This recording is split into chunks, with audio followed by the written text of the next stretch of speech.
4 cups of 00 flour, 4 egg yolks, 2 whole eggs, 6 eggs total. This is a half a cup of water, a tablespoon of olive oil, and a teaspoon of salt. I would just suggest using the KitchenAid. I think that's the easiest way to go about it. Now we're getting where you can see the wood through the dough. You can see my hand. So we're going to make a simple, it's kind of a simple shape called agnolotti.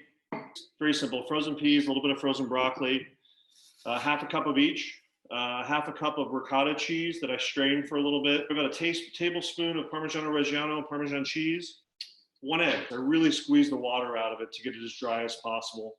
The reason for that is the moisture is kind of an enemy of the dough. And this would be fine to do with a gluten-free dough too, right? Yep, you can do this with a gluten-free dough as well. Next up, I need to brush on the top side here. That's where the seal is going to be.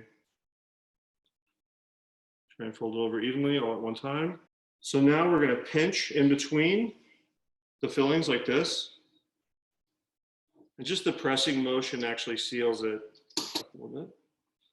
So the great thing about agnolotti is this little seal here is what captures the sauce. And what's the best ideal thickness for ravioli? I always feel like mine are so thin they easily split, or too thick they seem too doughy.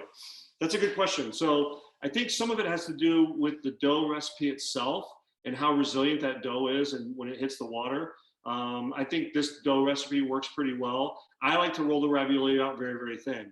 I use a little bit of water. You saw I use the water and a brush to seal the pasta, to seal the ravioli. I think that's important as well. And just kind of crease them, use your fingers and make sure that they're creased really well. But I would say go as thin as you can. They'll cook super fast and they have a really delicate texture to them.